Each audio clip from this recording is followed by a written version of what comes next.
Good morning, Gus. Good morning, Atif. How are you doing? I'm good. I'm good. Thank you. How are you? Excellent. Very well. Very well. I believe you're back in the UK. Hope weather's good. All is well there. We are approaching autumn. I think summer is over here, Atif. So we're missing the nice warm temperatures that you've still got. We'll get you out here soon. We'll get you out here soon, I hope. So great, Gus. Thanks for joining me today, and quite an interesting topic. You know, we're taking stock of COP28, but before we go into that into a little bit more detail, just a quick summary from my side. I mean, I've known you for a while, and you know, decades of experience in the sustainability and climate change industry. You have been with big four companies at partner level.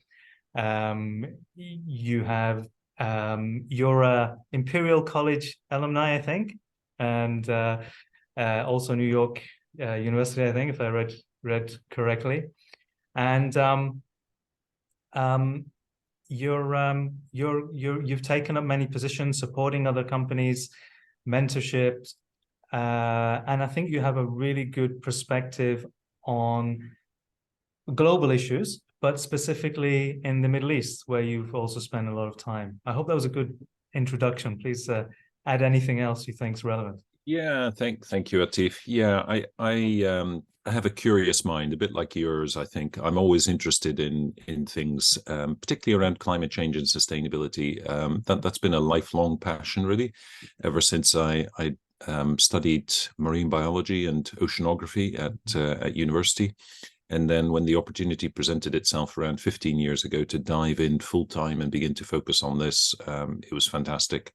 As you said, I spent about 10 years in the Middle East, a wonderful period of time in a fantastic region to be in, and some huge issues that need to be grasped and addressed in relation to sustainability and climate change.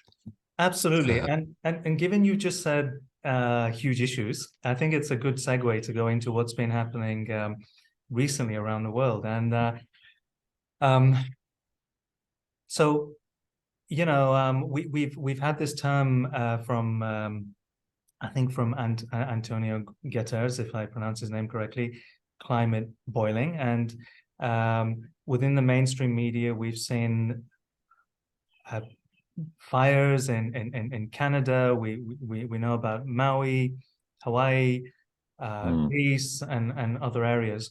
It would be really good to get a bit of context on, you know, how these fires compare in a historical context, and also if you could touch upon some of the comments that I also read in the media about Mm. you know, is this climate change or is it arson? Is it really being caused by that, or what is the issue? So, with some perspective on these recent tragedies.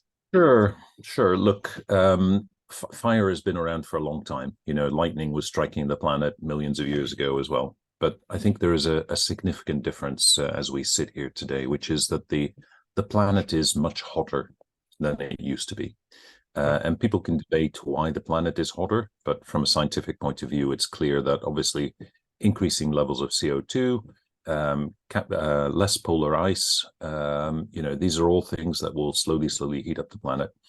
Um, Over time, what we've ended up with is a hotter sea, Mm-hmm. hotter air, so atmosphere, and also hotter land, and therefore drier vegetation. If you have a hot sea and hot air, the propensity for storms to form, whether it's a typhoon or a hurricane or anything else, is increased. You know, you Right. have energy. Anything that's hot has got energy in it. So if you've got hot sea and hot air, you will have more storms. They will be stronger. They will last for longer. They will be wetter because they're all sort of encouraged and increased as a result of the higher temperatures.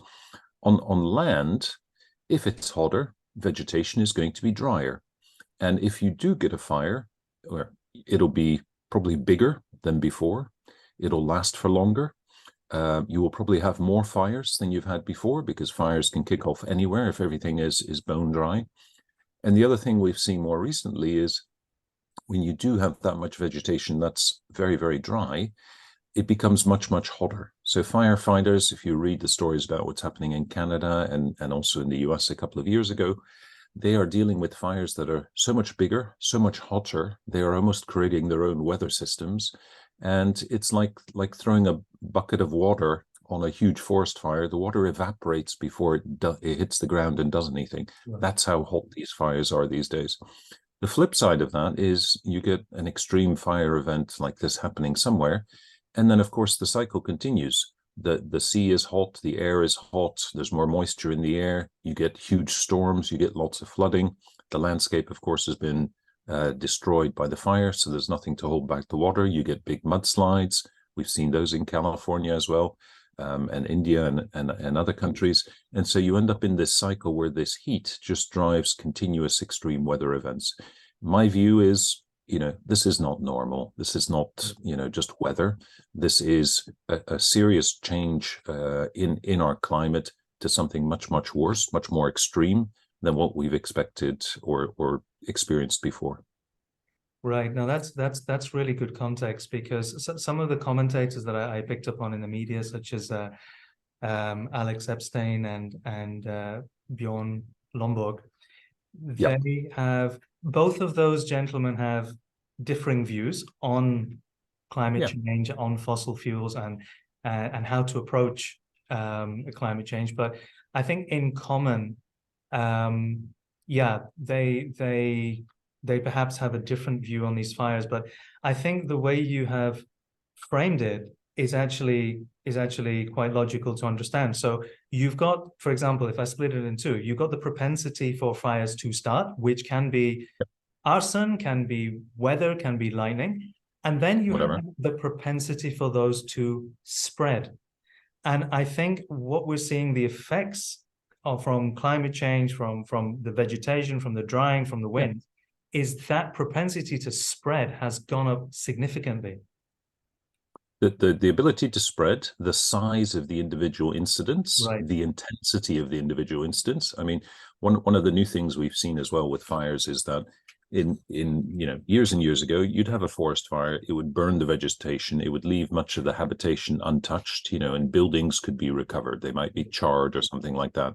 Now we're seeing fires that are so intense, so hot, burnt for so long, that there is nothing left. Even buildings are burned to the ground. Cars are, completely shriveled up. Everything is reduced to ash.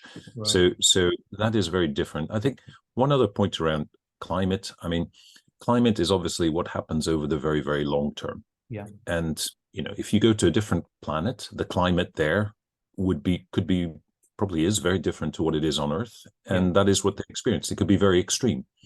When we say that there's climate change, what I would say is that, we've experienced a period of stable climate for centuries, and that is what we're expecting. And suddenly we've gone completely off track in terms of where we were. We are in a completely different level of, weather events, the extreme nature of those events, the intensity, et cetera, et cetera. We've gone off the curve. We've suddenly jumped hugely, and we're in a different dimension almost. That is not normal. Okay, something has triggered that. Something has triggered that. Okay. And of course, scientists like myself will look to try and understand what are those triggers, what is encouraging that, what is sustaining that. Why don't we revert back to the norm? And the other thing I think that we should highlight is the world is complex. The natural world is complex. There's a number of tipping points that we're approaching. And as we get beyond those, then there is no way back as well. So for example, if the polar ice continues to melt and we end up probably very soon in a situation where there is no polar ice anymore in the Arctic, then that has a significant effect, not only on the airstreams and the currents that go around the top of the world and keep our climate as it is, but also ocean circulation. And as a result, we've seen some bizarre things like snow falling in summer on the Alps and, really, really cold periods in the US, where they were sub-zero all the way down to New Mexico. This doesn't happen normally. Why is it happening now? Because things are disrupted, things are out of kilter. And what we're doing with, increasing levels of CO2 and the planet getting hotter is continuing to disrupt those systems. So we're ending up with a new climate. It's climate change, but I agree that's a bit of a tame term. We are hurtling towards a very, very different climate to which we're not adapted as human beings. I see. I see. So can you actually link that in with a term which is thrown around, which a few people might not fully understand, but the Paris Agreement, because we've got COP28 coming up, and I think a lot of commentary that people refer to is, okay, look, we're this far away from the Paris Agreement, or we're not making progress against the Paris Agreement. Can you give us a bit of context on that? So the way the world tries to get things done, certainly between governments, is through international agreements. And the Paris Agreement is an international treaty on climate change. So it focuses specifically on climate change, which was adopted back in 2015 at the United Nations Climate Change Conference in Paris. And it was quite a monumental event because we hadn't really managed to get pretty much all of the nations of the world to sign up to limit global warming, certainly to well below 2 degrees Celsius, and to pursue efforts to limit it to 1.5 degrees Celsius. Now, it is a treaty, it is an agreement, it's a pledge that I will try and do something. Right. Normally, if a sovereign state signs up to a legally binding agreement, there is recourse and you can pursue, and there's damages and all this sort of thing if people don't deliver what they've promised to do. Now, the Paris Agreement also included a number of other things to provide $100 billion every year by 2020 to help developing nations deal with the effects of climate change, which is also important. They also agreed that they would review their commitments every couple of years. They would take stock, et cetera, et cetera. So on paper, it looked like a sensible step forward. It was a fantastic agreement to have all these commitments made by countries. But as always, let's see what happens. Let's see what people do. Talk is cheap. Right.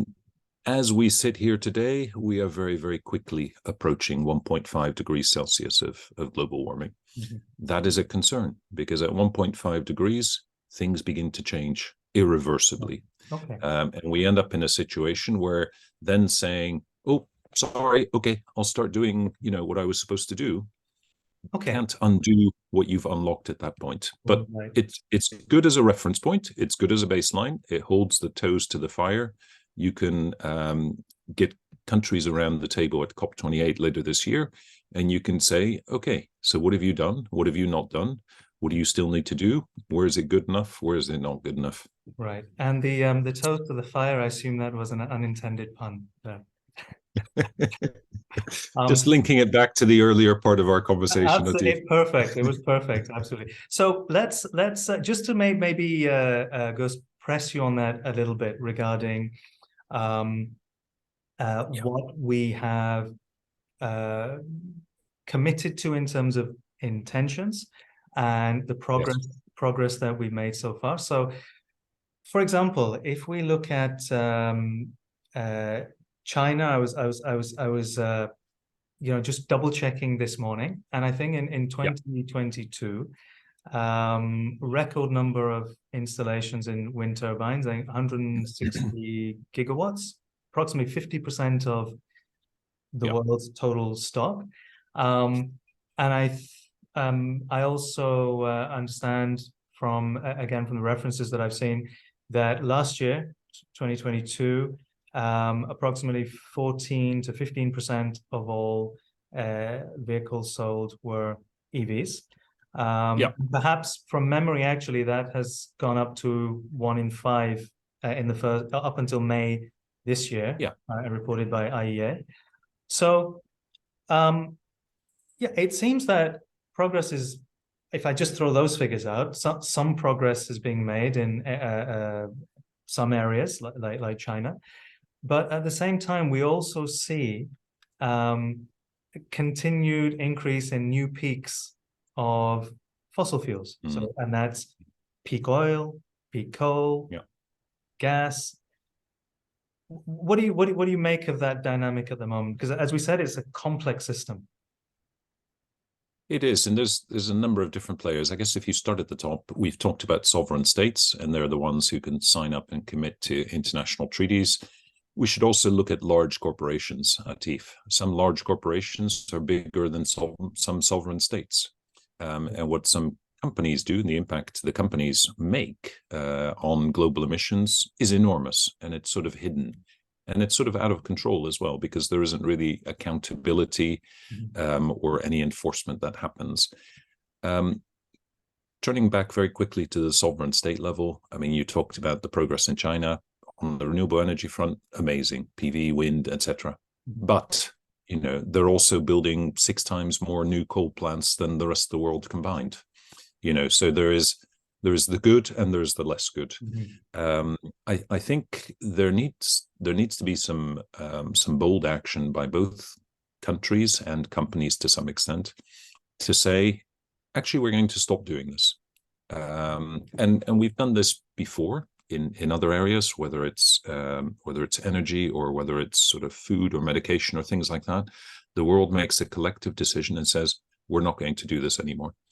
So a simple one, and this was attempted a few years ago, was to say no new financing for coal plants.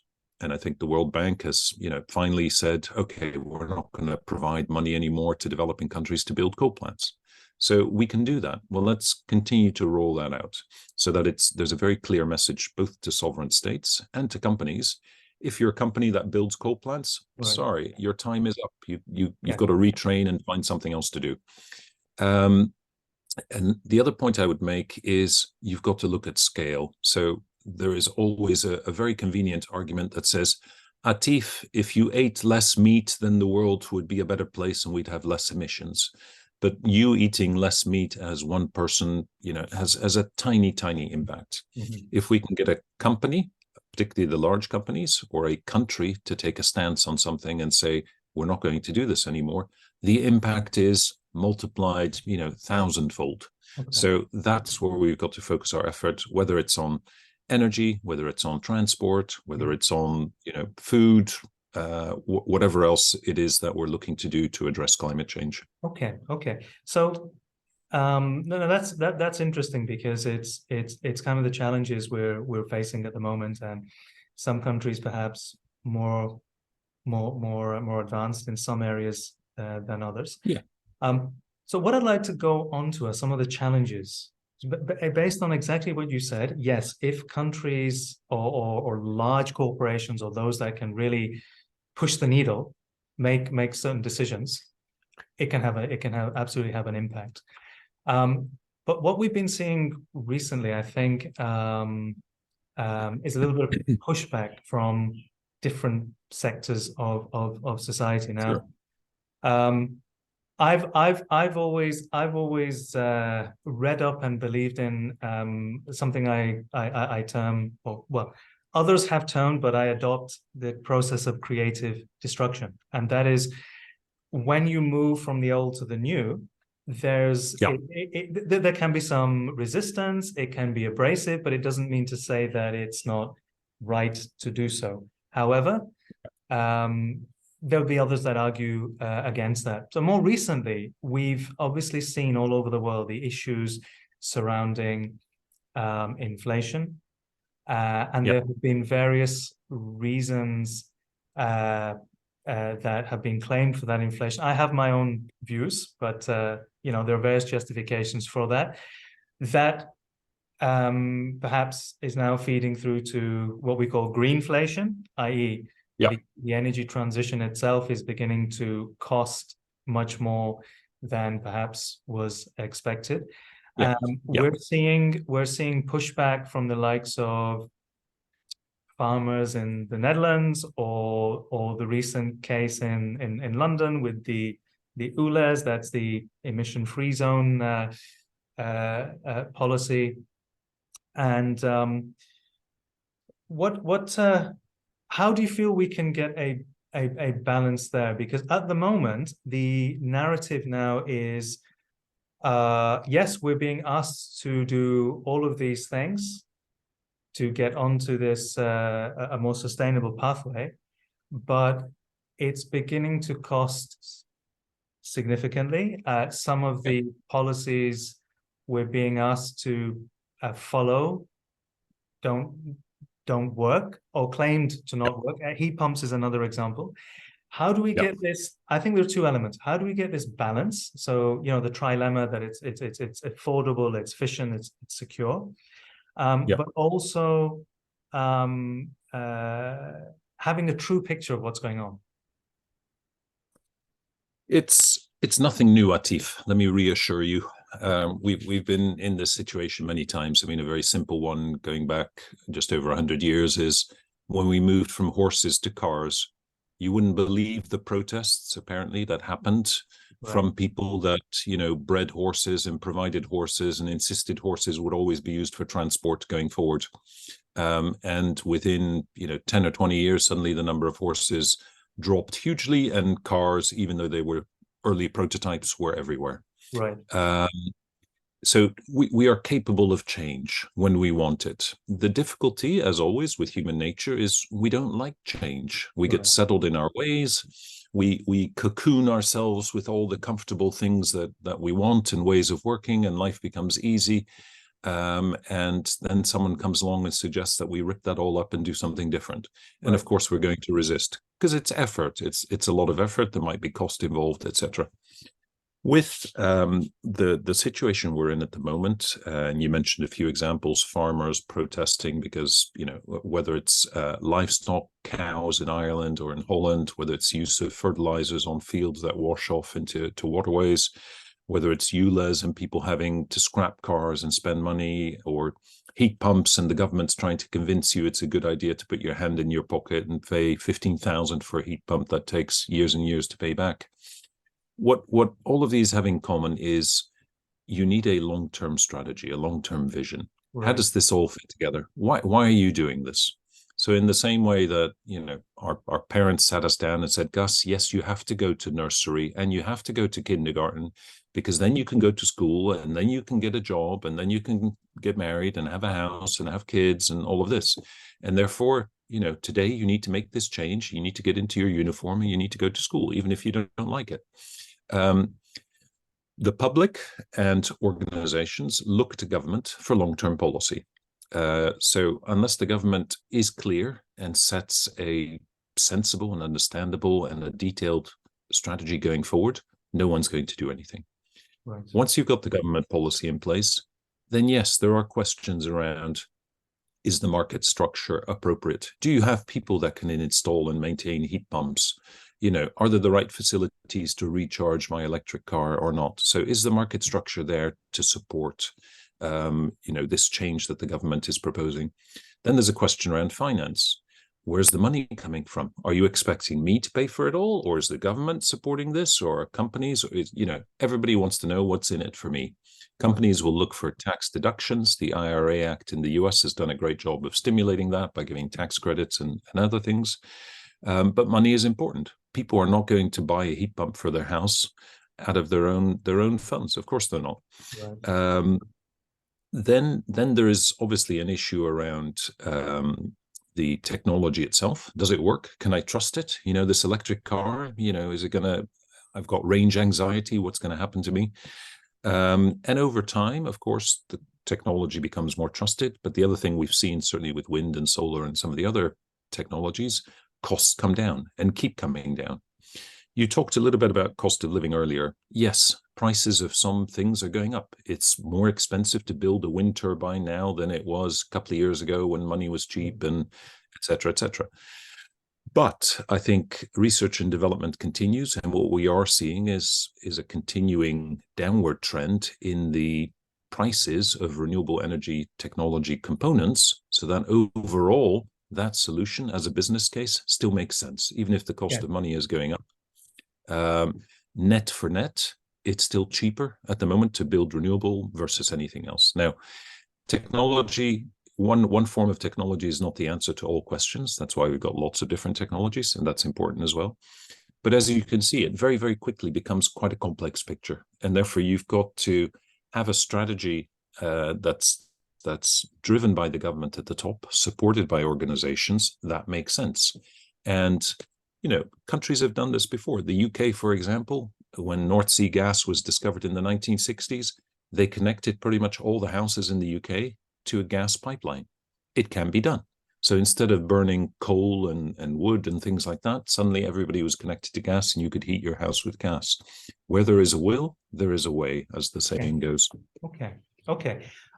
No, that's a very, very positive message, and I like the fact you alluded to one example from the past, and that's going from horses to cars,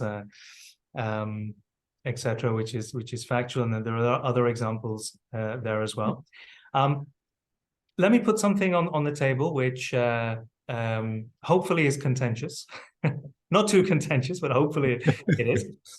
From what I have analyzed so far, myself, just sat here in a room and hopefully not going crazy, but I've kind of looked at in particular for Europe and perhaps Africa, and even part of Asia. I do not believe that we can accelerate or keep on track our energy transition as fast as it needs to be without the technology, the resources, the know-how, and the new energy patents that China has a hold on. Yeah. So I'm taking a very black and white position rather than gray. I don't believe, at least perhaps even in the US, that this transition can really go to its full potential, be affordable, be efficient, be secure, without continuing to integrate with China. I guess a couple of points in reaction to that, T. First of all, we have some headwinds as well that are frustrating. Your hope and desire that we can complete this transition. One of the headwinds is, of course, not everybody is on board with this. Not everyone is pulling in the same direction. Another example of that is the amount of subsidies that are still going into fossil fuel projects at the moment. Trillions and trillions. So as long as those continue to happen, they weaken, dilute, deflect any attempts to ramp up the progress with this transition. With regards to China, I think it's a general point. It's not just the clean energy transition. This is a whole of world problem we are trying to solve. A good example is, the Scandinavian countries were the first out of the blocks in adopting and implementing the SDGs, the Sustainable Development Goals. They were closely involved in their development in the early 2010 to 2015 stage, and they'd already started implementing those. If you look at the annual SDG index to see who's making the most progress with SDGs, it's always the Scandinavian countries. They're in first, second, and fourth or something. But that's not enough. What we're dealing with here is climate. Climate covers the whole globe. And therefore it's a whole of, planet effort that needs to happen, whether it's China, whether it's Russia, whether it's North Korea. Everybody needs to be on the same team. Everybody needs to be on the same side. Right. The other thing, of course, is a lot of this is unequal. We talked a little bit about cost of living and technologies and things like that, and ULEZ. Some people get the benefits, some people get the costs. The benefits aren't shared equally. And the same with climate. Some countries are really getting punished. They have endless floods and fires and natural disasters and things like that, and others don't. And that also holds back, I guess, this ability for the world to come together around a clean energy transition because, hey, I'm all right. I haven't had a fire here. I'm okay. Right. So that will hold back people's immediate urges to engage. And of course, every country and every organization has its own pressures as well. Governments may say, Atif, I hear what you're saying, but I need to feed my people. I need to send my kids to school. Yes. I need to provide houses for them. Mhm. I need to look after their health. I need to maintain my infrastructure. I need to make sure that my defense capability is, because I'm surrounded by hostile neighbors. So there's always another priority as well, instead of the climate imperative or the clean energy transition that needs to be addressed for governments. And I recognize it's a complex world. There's a lot of things we need to keep juggling. But like in business, like you and me as individuals, we prioritize. Today, what's the most important thing I need to do? And if I don't do it, what are the consequences? Climate is very, very quickly creeping up the agenda for governments, for organizations, as one of the most important things to do. I think they're trying to put it off because it's new and they don't understand what to do with it. But unless they do engage with it and begin to address it in some way, even just by starting to do things here and there, the gulf that you leave is just too big to address in a couple of years' time. So the penny will drop at different times for different countries. You'll see blocks of countries starting to come together. The COP discussion, obviously, in Dubai later this year is a fantastic opportunity for some serious discussion to happen, and hopefully some new alliances to be formed to enable countries to come up with strategies that are aligned at a regional or ideally a global level. And as a result of that, we can then become more ambitious. Companies get more of a steer in terms of what they should be doing and how they should be behaving. And individuals can then also follow suit. Okay, great. So Gus, as we're entering into our last straight. Yeah. Yep. And a nice question that leads on from that. So yes, COP28 in Dubai, and of course, hope you can make it. Sure. What would you like to see? Perhaps it's difficult to say what would we like to see as solid outcomes, but what areas would you like to see there be focus upon to bring this kind of a stronger consensus on action? I think money talks. So let's see more money being put on the table by countries, which is pledged either for developing countries or for renewable energy technologies or for things that push us further in the right direction towards addressing climate change. So certainly commitments and maybe even money being paid into account so that we walk away from the COP with a budget that can be spent immediately in the next year to address things. That would be one thing. I think another thing is, if possible, stronger commitment from government towards their nationally defined contributions. Right. So they've all developed plans that say what they will do to hit these targets. In many cases, those have not been updated, those have not been adhered to. It's just a plan. And as such, it hasn't resulted in any meaningful physical, practical change. So let's see a restatement of that commitment that they will actually deliver in line with what they've said they would do. I think another thing is inclusivity. This is a global problem. We need, the whole world involved to solve this. Let's see if we can reduce these little sort of cliques and splinter groups that exist at the moment where everyone's fighting for their own agenda. And let's see a bit more homogeneity in terms of discussion, views, desired outcomes. Are we going to get there? No, because with some of these things that we have in place today, certainly vested interest, industries, economies are built on certain industries, etc. People will not want to give that up. It's a sunk cost. They don't want to walk away from that. Their livelihood, their status, everything is very, very closely linked to that. So you've got to be respectful of that. You've got to work with that, and you've got to find solutions that are win-win, but ideally are global in nature as well. Gus, that's absolutely fascinating. It's a really deep topic. I think we just touched the surface today. And I'm looking forward to, especially with everything that's happening and the COP, etc. I'm looking forward to over the next few months for us to revisit and go deeper into certain areas. Would love to. Focus maybe on some of the climate tech, climate finance initiatives, things like that, and more solution-oriented things. Not for today, but I've been reading about all this sort of new geoengineering and new solutions. which are quite fascinating from a technology perspective. But for today, it really has been a pleasure to have this discussion. Always good to catch up with you.